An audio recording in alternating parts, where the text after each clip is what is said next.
Hello beer tubers and welcome to a short on the road at Kulminator in Antwerp.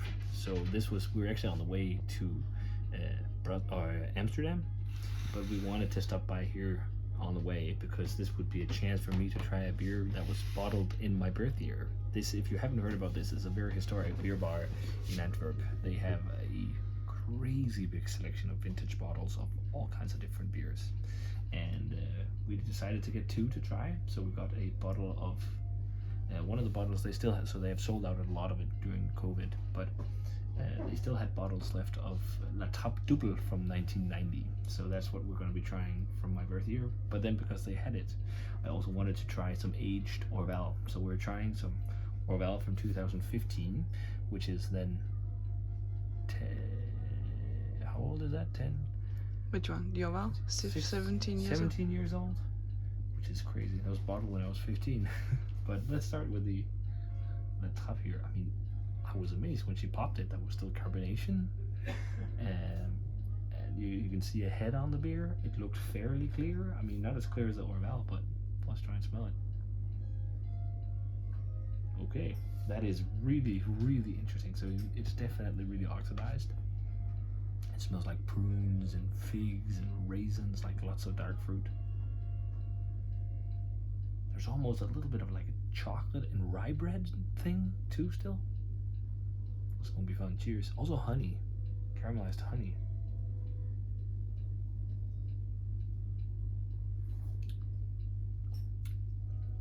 For a 32-year-old beer, that's really tasty. That is crazy. I'm amazed by the fact that it's holding up. Like, you can taste it's old beer, but it's not like got much of like off flavors or anything. This must have been stored quite well. It has oxidative, pruny, figgy, raisiny flavors, and I don't know if I can't. It's been a long time since I had a La Top Double, but I don't know if the mouthfeel is the same anymore either. But it has a lot of oxidative aged flavor, but also loads of like raisin and figgy flavors. There's prune, there's the rye bread, there's almost like pumpernickel with brown sugar and a little bit of a coconut. I don't want to rate it because it's such old beer. It's just really fun to try. I'm just amazed by the fact that it's holding up for being so long in the bottle. But maybe it's because it's a beer style that can handle age better. Even though it's not that strong, it's 6.5%, but that's impressive. So let's try and move on to this bad boy. So as you know, this is my favorite of all the Trappist beers.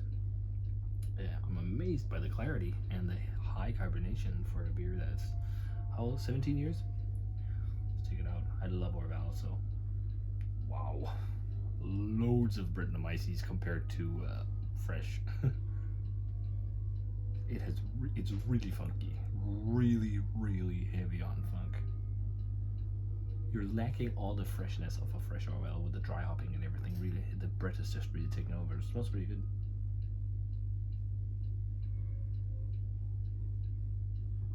Yeah, that is something you can stick away for a very long time. Same goes for lambic. I mean, this one has even less aged flavor. Like, it, of course, there is some oxidative flavors, but it just tastes like a really Brettanomyces forward Orval.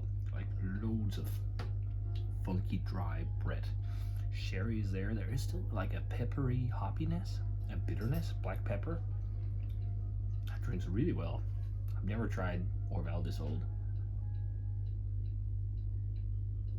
I think a lot of people say the sweet spot is 6 months to a year because you still have some of the hop character left. Here it's more of that peppery bitterness, but yeah, I just wanted to do something quick.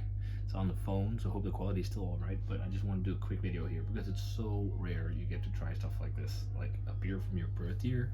Just look at this bottle, man. This is crazy. So yeah, really, really fun. If you're ever in Antwerp, you need to try and head down to Kulminator and try some really cool vintage beer in a lovely, lovely setting.